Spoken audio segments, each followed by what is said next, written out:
الحمد للہ رب العالمین والصلاة والسلام علی سید الانبیاء والمرسلین وعلی آلہ واصحابہ واہل بیتہ اجمعین اما بعد فاعوذ باللہ من الشیطان الرجیم بسم اللہ الرحمن الرحیم۔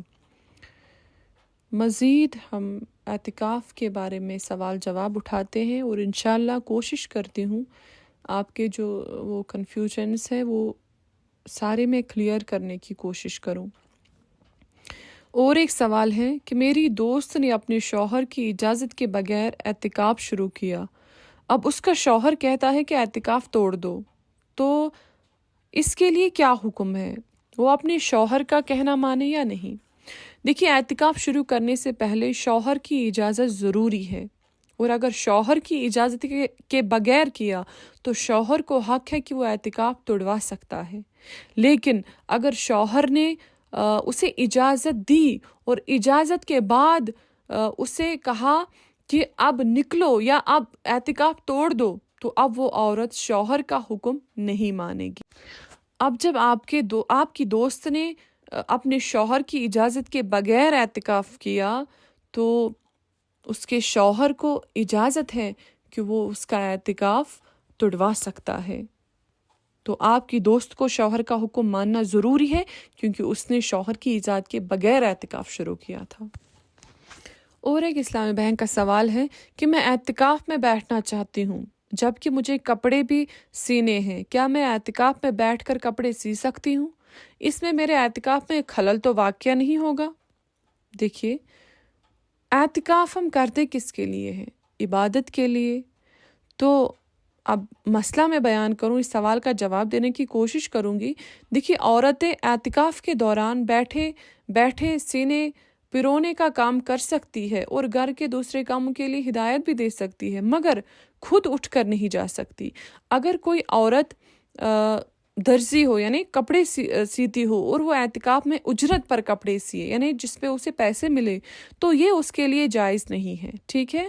ہاں، اپنے گھر والوں کے کپڑے سی سکتی ہے، مگر میں یہی کہوں گی کہ اعتکاف میں بیٹھنا یہ 10 دن ہمارے لیے بس عبادت کے ہوتے ہیں، تو ان دنوں گھر کے کام چھوڑ کر، باقی یہ چیزیں چھوڑ کر بس اللہ تعالیٰ کی عبادت میں لگ جاؤ، شب خانی میں لگ جاؤ، قرآن پاک کو پڑھنے میں سمجھنے میں لگ جاؤ، دینی کتب کو پڑھنے میں لگ جاؤ، بس باقی یہ سلائی وغیرہ یہ تو پھر اس کے بعد نکلنے کے بعد بھی ہو سکتا ہے، ٹھیک ہے؟ میرا یہی ماننا ہے اور میں یہی کہوں گی آپ سے، یہ میری نصیحت ہی ہوگی کہ ہاں، ان دنوں آپ ان چیزوں کو بند کر کے بس اللہ تعالیٰ کی عبادت میں لگ جائیں، ٹھیک ہے؟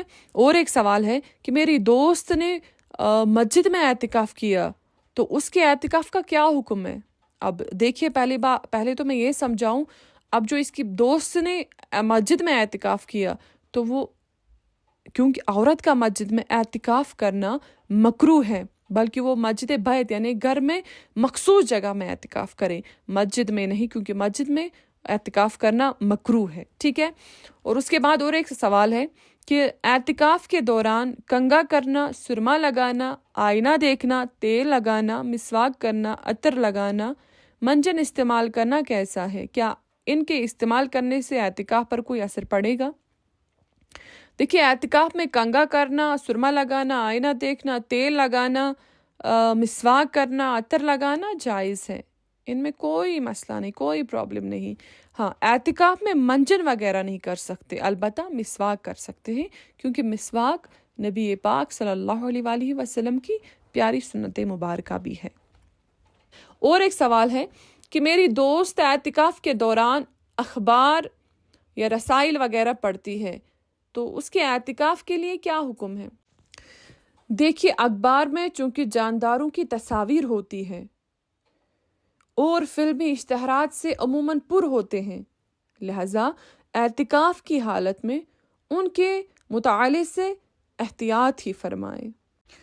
اور ایک سوال ہے کہ اب جب ہم اعتکاف سے اٹھیں گے تو اعتکاف سے اٹھنے کا طریقہ کیا ہے؟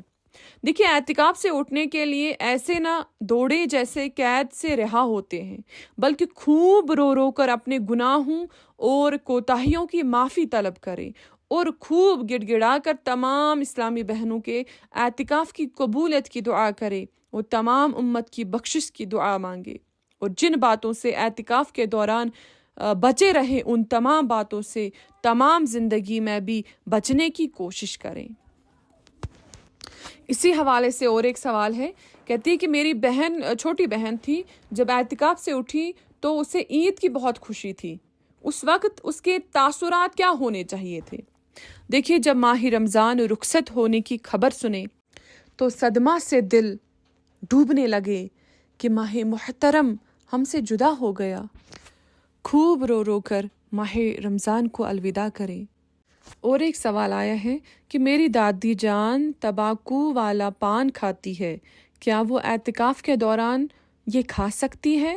دیکھیں، اعتکاف کی حالت میں تمباکو نہ کھانا چاہیے کیونکہ منہ سے بدبو آتی ہے۔ اور ایک بہت ہی اہم سوال ہے کہ رمضان کے آخری عشرے کا اعتکاف کرنا چاہتی ہوں، جبکہ ان دنوں میں اس کی حیض کی تاریخ آتی ہے، کیا ایسی صورت میں وہ حیض کی گولیاں استعمال کر سکتی ہے، یعنی حیض رکنے کی گولیاں استعمال کر سکتی ہے یا نہیں؟ دیکھیے، اعتکاف خاص اللہ تعالیٰ کی رضا کے لیے کیا جاتا ہے، اور حیض ایک ایسی چیز ہے جس کو اللہ تعالیٰ نے بنات آدم پر لکھ دیا ہے۔ چنانچہ اگر عورت اللہ تعالیٰ کی رضا میں راضی ہو کر گولیاں استعمال نہ کرے تو حیض کے ایام میں بھی اس کو ثواب ملتا رہے گا۔ اور حیض میں ذکر، درود، اذکار وغیرہ کی اجازت ہے۔ اور جہاں تک اعتکاف کا سوال ہے تو وہ اگلے سال بھی کیا جا سکتا ہے، اگلے سال تک انتظار کریں۔ اگر اللہ تعالیٰ نے زندگی رکھی تھی، اللہ تعالیٰ نے رزق ابھی لکھا تھا اگلے سال تک، تو انشاءاللہ نیت رکھیں کہ اگلے سال ضرور کریں گے۔ باقی السلام علیکم ورحمۃ اللہ تعالیٰ وبرکاتہ۔